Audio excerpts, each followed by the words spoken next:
welcome to Lesson 2 in our Edexcel IGCSE biology series. We're on to Eukaryotic organisms. Biologists put living organisms into groups according to their structure and function. Organisms within the same group will have certain features in common. The 5 major groups of living organisms are plants, animals, fungi, protoctists, and bacteria. This lesson is going to look at the eukaryotic organisms. The other group are prokaryotic organisms, which we'll learn about in our next video. Plants, animals, fungi, and protoctists are all eukaryotic organisms. Eukaryotic cells have a nucleus. They also have other membrane-bound organelles such as mitochondria and chloroplasts. Bacteria are prokaryotic organisms. Prokaryotic cells do not have a nucleus. They also lack other membrane-bound organelles. The first group we'll look at are plants. Plants are multicellular organisms. This means they are made up of many cells. Plants carry out the process of photosynthesis. This is the process of using light energy to convert carbon dioxide and water into glucose and oxygen. Photosynthesis takes place in the leaves of plants. The cells in the leaves contain chloroplasts, which are the location of photosynthesis. The glucose made from photosynthesis can be made into carbohydrates, such as cellulose. The cell wall of plant cells is made up of cellulose. The cellulose gives the cell wall strength and support. Another carbohydrate made from glucose in plants is starch. Starch is a storage carbohydrate. It provides energy for the plant when photosynthesis is not available, such as at night.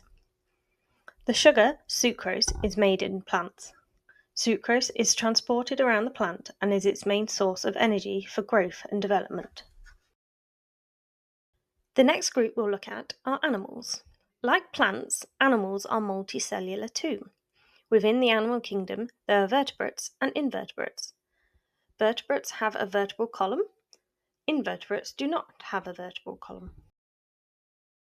Unlike plants, animal cells do not contain chloroplasts. They do not photosynthesize. Animals get their nutrition from eating other organisms. Animal cells do not have cell walls. Without cell walls, the cells are able to change shape. This is useful as animals need to move from place to place. Movement often involves the use of a nervous system. Animals often store carbohydrate in their cells in the form of glycogen. The third group is fungi. Some fungi are multicellular, whilst others are unicellular, which means they are made up of single cells. Yeast are an example of unicellular fungi. Each cell is its own organism. Fungi do not have chloroplasts, so they do not photosynthesize. They get their energy from other organisms. Most fungi feed by extracellular secretion of digestive enzymes onto food materials. Once the enzymes have broken down the food, the fungus can absorb it to get the nutrients. This is known as saprotrophic nutrition. Fungi do have cell walls, but they are not made of cellulose like plant cells. The cell walls of fungi are made up of chitin. The body of multicellular fungus is called mycelium. Mycelium is made up of thread-like structures called hyphae. The hyphae contain many nuclei. Some fungi are pathogens. This means they cause diseases. The final group of eukaryotic cells are protoctists.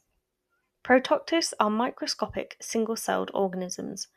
They are also called protists, protoctista, protista. There is a huge variety between different species of protoctists. Some have features similar to animal cells. These are known as protozoa. And some have features similar to plant cells as they carry out photosynthesis. These are known as algae. Some of the protoctists are pathogens and they cause diseases, such as Plasmodium. This is the organism that causes malaria. As a reminder, the 4 types of eukaryotic organisms are plants, animals, fungi, and protoctists. Well done, that's another lesson complete. Our next lesson will be on prokaryotic organisms.